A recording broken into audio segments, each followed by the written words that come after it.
on the street at night, 30 degrees temperature. They're ultimately cold. And believe it or not, some can freeze to death, right? You have hungry, homeless people needing shelter, but the shelters are at capacity. So what do? You reach out to other shelters, other places where they can possibly be housed.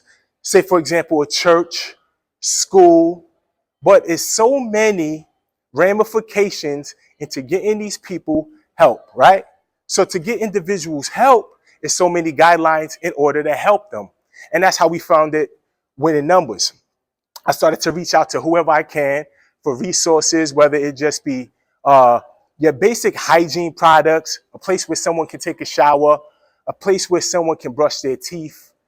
And from there, it just became, well, how do we get you a permanent residence?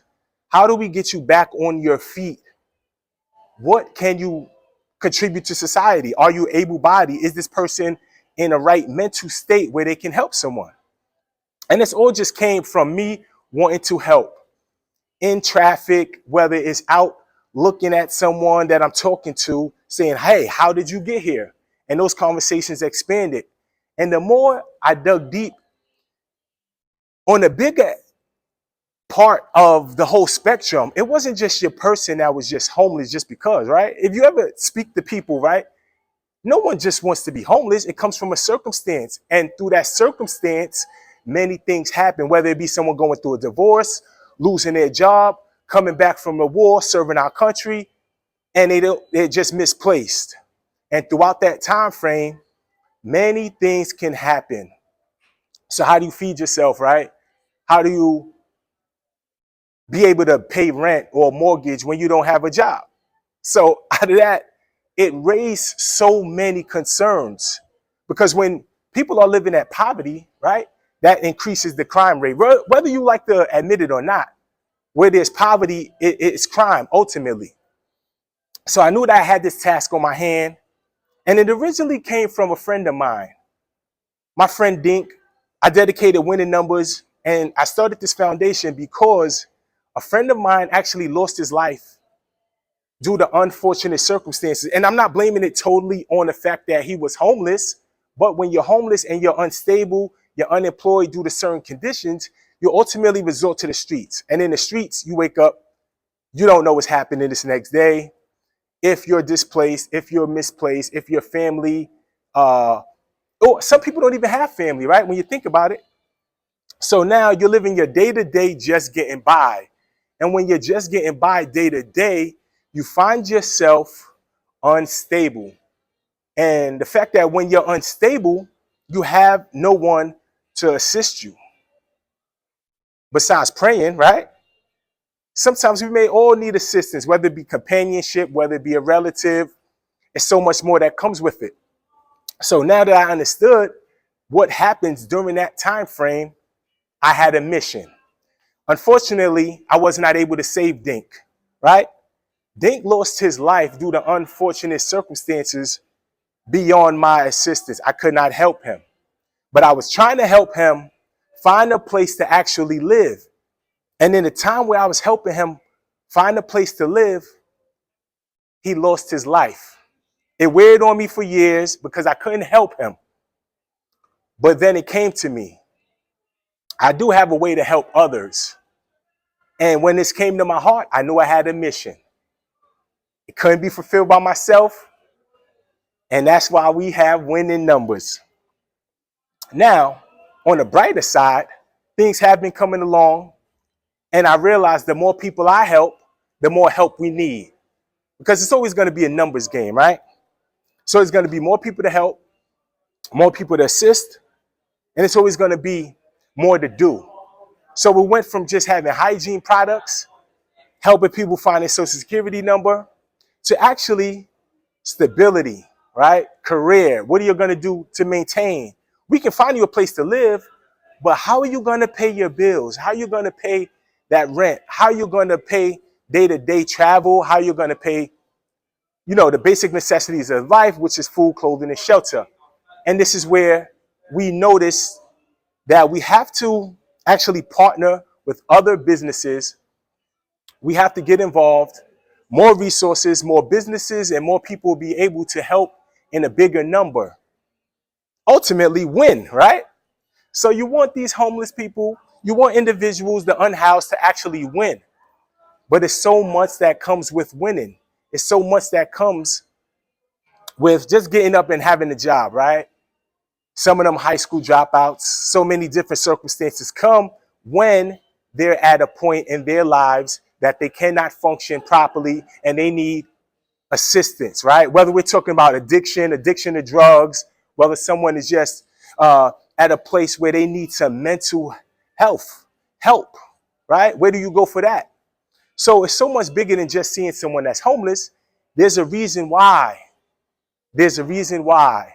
And that's what WIN does. We actually go out and through this discovery of having these conversations, we find out, why is this individual homeless? Why is this family homeless? And what can we do to get them housed, to help them become productive citizens, to where their life is conducive to growth, seeking opportunity, development, and utilizing the resources that's placed before them and placed before us. Ultimately, that's partnering with others, right? That's being able to fulfill a higher cause. And that's why we're a faith-based organization, because this is only done by a higher power, right? It's not just me. You can have someone with all the money in the world, but if their heart is not there to help others, to go out individually and seek the need, the assistance of others in dire need and dire distress. And this is what our world come to, right? A place where ignorance is bliss, right? And the fact that some act as if they're oblivious to what's really to what's really happening, right? But before we go to that step, I would like to take the time out to thank all of our sponsors that have been reaching out, right? The names, I was supposed to be more organized and write down the names, but I didn't. But that's fine, right? You know who you are. We continue to seek that guidance. We continue to seek that assistance, and we thank you for the support. And as we continue to grow and expand, we thank all the volunteers. And we also thank everyone when they come out. We reach out to many individuals. Some don't respond. So when we do get that good response, it's a blessing, right? It's a blessing to us all. I just ask that everyone do their part. When you're out, when you see the homeless, when you see people that look like they are in need, if you can, and you feel as though this person may be someone you can talk to, right, in a public place, ask them what they need, right? Ask them, what do they need? What do you need? Sometimes they'll tell you, and sometimes it may just be a way to assist. And that's what we do here at WIN in Numbers, right? So the process is real simple. Our volunteers go out. We find places where we know that the unhoused congregate, where homeless people congregate each day. And we really reach out, simple tablets with a survey, ask them some questions. What do they need? We find them assistance. Again, from something as simple as finding a social security card, birth certificate, that stops them from going into a shelter. Some of them doesn't have an ID, driver's license, no license at all, no government issue ID, and that's where we come in at. Those simple things, it could be lost in a fire maybe, right? You never know what someone went through, why they're at the place where they're at. And this is the process that we go through. We go through identifying why, right? The why factor. Why is this person in this position? And in doing so, we're able to save many lives, right? So we're probably at about 1,800 or so people that we actually helped throughout the years, the last 5 years. And we continue that mission, right? We continue to go strong,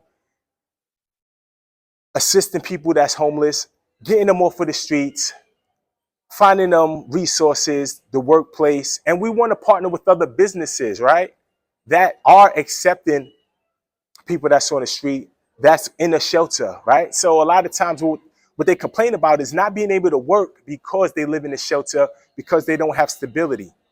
So we're asking for the assistance for business owners that would like to partner, right? And of course, we're still going to do a background check. Of course, we're going to still make sure that this environment is safe for employees and employers, we just want to do it in a manner that's timely, right? Where we can actually help and assist, save someone life by just having a steady paycheck, steady income where they can pay their bills. As small as that sound, as minute that may sound, it goes a long way from getting people back together with their families, children that's in the foster system, children that's in the juvenile detention centers because their parents may be on drugs, because their parents may be incarcerated. And when they're released, they just don't have a place to go, right? So we're saving a whole entire generation. We're saving families. We're unifying families, getting them on the right track. And we ask for that assistance. Win the numbers.